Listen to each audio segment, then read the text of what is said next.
गुजरात के उस भूकंप ने हर जगह तबाही मचाई थी।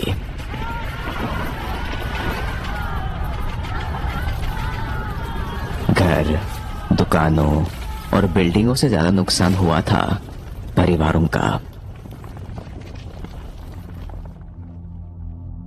ऐसा ही एक परिवार था दिनसुख शाह का। दिनसुख भाई अपनी बीवी, 2 बच्चे और एक भाई के साथ रहते थे, लेकिन इस भूकंप ने उनके पूरे परिवार और बिजनेस को उजाड़ दिया था। दिनसुख भाई, उनकी बीवी और उनकी बच्ची सब इस भूकंप में खत्म हो चुके थे। परिवार में कोई बचा था तो उनका छोटा भाई रमेश और बेटा समर्थ। समर्थ को घर में सब सैम बुलाते थे। दिनसुख और उसके भाई रमेश की कभी बनती नहीं थी। दिनसुख चाहता था कि वो उसके साथ बिजनेस करे, लेकिन रमेश को शेयर मार्केट और शराब से फुर्सत ही नहीं मिलती थी। नतीजा ये कि आए दिन लड़ाई झगड़े और घर में तमाशा। इस भूकंप के बाद जैसे सब कुछ खत्म हो चुका था। फैमिली, बिजनेस, घर, परिवार, सब कुछ। बचे थे तो बस रमेश और उसका भतीजा सैम। अब सैम की पूरी जिम्मेदारी रमेश पर आ चुकी थी और उसको ये बात बिल्कुल भी ठीक नहीं लग रही थी। वो हमेशा से आजाद और बिना जिम्मेदारियों के रहना चाहता था, लेकिन अब क्या करता, और कोई चारा भी नहीं था। खैर, अभी के लिए उसने सैम को संभालना शुरू कर दिया था।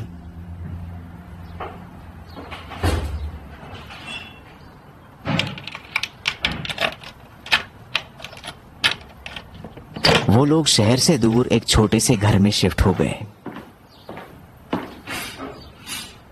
उनके पास ज्यादा सामान तो बचा नहीं था, तो बस कपड़े और थोड़े बर्तन लेकर वो उस नए घर में रहने चले गए। पापा मम्मी कहाँ हैं? आपने बोला था कि वो भी साथ आएंगे। बेचारा सैम अपने चाचा से यही सवाल कितनी बार पूछ चुका था। आएंगे बेटा, वो बोल रहे हैं कि तुम लोग रहो जाके नए घर में, वो थोड़े दिनों बाद आ जाएंगे, रमेश ने सैम को समझाते हुए कहा। शहर से थोड़ी दूर जाकर था ये नया घर। 2 कमरों की इस घर को रमेश को फिर से बसाना था। उस घर में पहले कोई रहता था, तो थोड़ा उनके जाने के बाद थोड़ा बहुत सामान छोड़कर गए थे, जैसे गैस, टेबल्स, थोड़ा फर्नीचर, बेड वगैरह। इन सब सामान की वजह से रमेश को काफी मदद हो गई थी। घर की सफाई करते वक्त काफी सामान ऐसा भी था जो उनके किसी काम का नहीं था, जैसे बिजली के तार, कुछ कपड़े, किताबें। सैम को एक दिन बेड के नीचे एक टेडी बेयर भी मिला। वो उसे देखकर काफी खुश हुआ। वो नया जैसा ही था। जो लोग पहले रहते थे वो शायद इसे गिराकर भूल गए होंगे। ऐसा लग रहा था कि वो काफी दिन से धूल खा रहा था। सैम ने बड़े ही प्यार से उसे पहुंचा और नए जैसा बना दिया। उसकी बड़ी बड़ी भूरी आंखें और वो सफेद रुई जैसा शरीर। सैम का तो जैसे इस घर में शिफ्ट होना सफल हो चुका था। उसने उस टेडी बेयर का नाम सोनू रखा। सैम, जो अभी तक उसके परिवार के ना होने से थोड़ा दुखी और खोया खोया रहता था, अब काफी खुश रहने लगा। ऐसा लग रहा था मानो उसका परिवार ही सोनू के शक्ल में वापस आ गया हो। उसने अपने ही कुछ खेल बना लिए थे। वो हमेशा कहता, चाचा देखो, ये सुनो ना अभी नीचे गिर गया। चाचा चाचा देखो, ये सोनू ने खाना गिरा दिया। चाचा मैं सोनू को लेकर बाहर जाऊं खेलने? वो हमेशा अपने चाचा से यही सब बातें करता रहता। अरे तुमने खाना नहीं खाया तो बेचारे टेडी पर इल्जाम लगाते हो। सैम, सोनू स्ट्रांग है, उसे चोट नहीं लगती, तुम रोना बंद करो। रमेश हमेशा उसको यही सब बोलकर समझाता रहता। हालांकि सोनू की वजह से रमेश की काफी मुश्किलें आसान हो गई थी।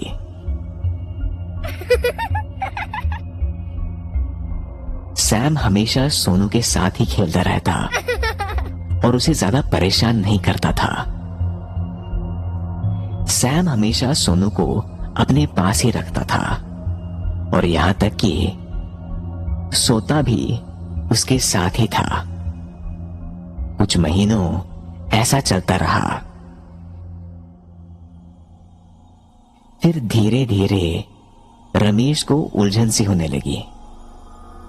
उसका शेयर मार्केट वाला काम भी कुछ खास नहीं चल रहा था और ऊपर से ये सैम की जिम्मेदारी।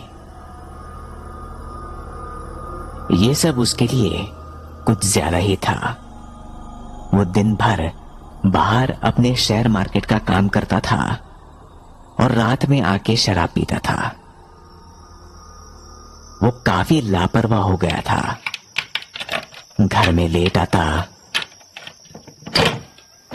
कभी मन करता तो खाना बनाता, वरना बिना खाना बनाए या बिना खाना खाए ही सो जाता।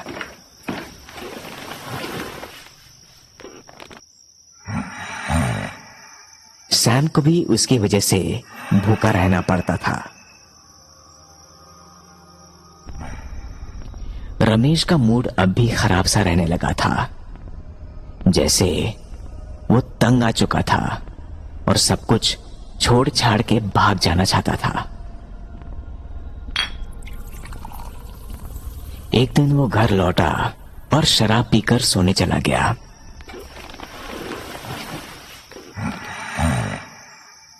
तभी उसे सैम के रूम से कुछ बात करने की आवाज आई।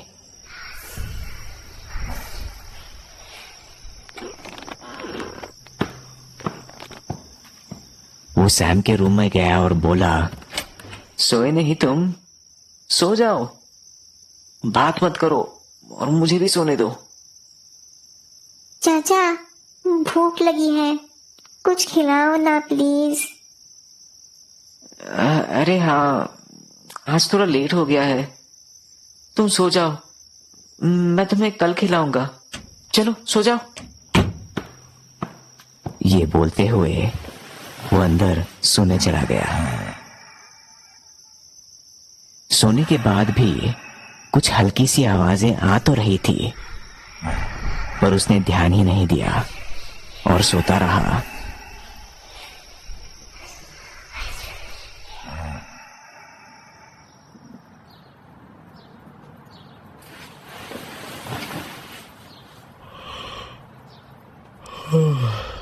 अगले दिन वो सुबह उठा तो उसने जो देखा उसे देखकर वो गुस्से से लाल हो गया। ड्राइंग रूम की दीवारें पर जैसे स्केच पेन से बड़ा लिखा हुआ था, खाना खाना दो। कमरे की हर दीवार में बस यही खाना दो लिखा हुआ था। जैसे ही वो पीछे सैम को डांटने के लिए मुड़ा तो उसे पैर में काफी दर्द महसूस हुआ। उसने नीचे देखा तो उसकी हल्की चीख निकल गई। उसके पैर की 2 उंगलियां गायब थी, जैसे किसी ने उखाड़ ली हो। वो गुस्से से पैर पटकते हुए सैम के कमरे में गया और जोर से चिल्लाया, मैंने कहा था ना कि लेट हो गया है, खाना मिल जाएगा बाद में। स्केच पेन से दीवार खराब क्यों? इससे पहले वो अपनी बात पूरी कर पाता, अपने सामने जो उसने देखा उसे जैसे उसकी जान ही अटक गई और एकदम हिल गया। बेड पे उसके नाखून पड़े हुए थे और एक उंगली को सैम बड़े ही स्वाद लेकर खा रहा था। वो ऐसे चाटते हुए उस उंगली को चबा रहा था जैसे कोई स्वादिष्ट सी मिठाई हो। ये क्या है सैम? क्या क्या तूने? ये मेरी उंगलियां। दर्द में चीखते और गुस्सा करते हुए वो सैम पर चिल्लाया और उसे मारने के लिए आगे बढ़ा तो सैम बोला, भूख लगी थी चाचा। लंगड़ाते हुए और पूरे गुस्से में रमेश ने आगे बढ़कर जैसे ही हाथ उठाकर सैम को चाटा लगाना चाहा, तभी उसका हाथ हवा में ही जैसे रुक गया। गर्दन टेढ़ी करके तिरछी नजर से उसने देखा कि सोनू 8-10 फुट बड़ा हो चुका था। वो लाल खून उसकी सफेद रुई वाली शरीर पर काफी डरावना लग रहा था। ऐसा लग रहा था कि रमेश की एक उंगली को उसने भी खा लिया था। सोनू ने दीवार की तरफ रमेश को उछाल दिया और वो हवा में उछलते हुए दीवार से टकराया। दीवार से टकराते ही दीवार के अंदर से कुछ हाथों ने जैसे उसे जकड़ लिया। वो हाथ पूरे काले चिपचिपे और हड्डी जैसे पतले थे। उनके नाखून लंबे और कील जैसे नुकीले थे। दीवार में से करीब 10-12 हाथ बाहर निकलकर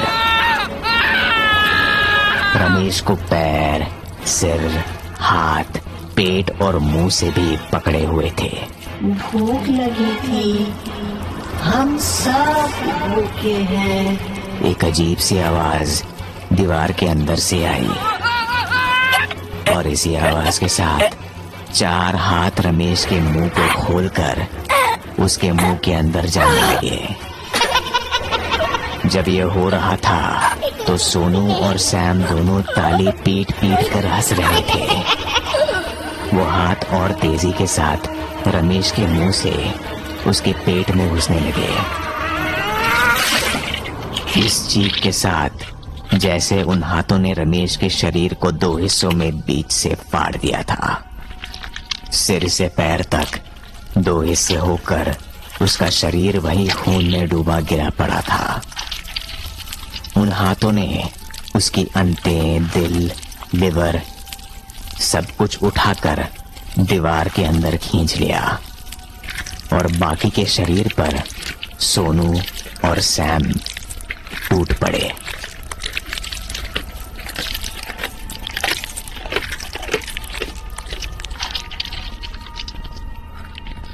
तू मुझे भी ले चल अपने साथ सोनू। मैं यहाँ क्या करूँगा? ये सुनते ही सोनू हल्के से मुस्कुराया।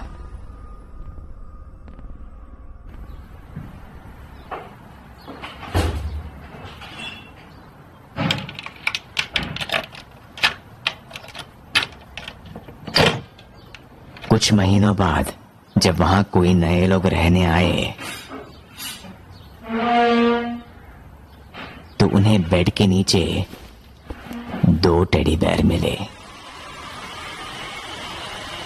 सोनू और सैम।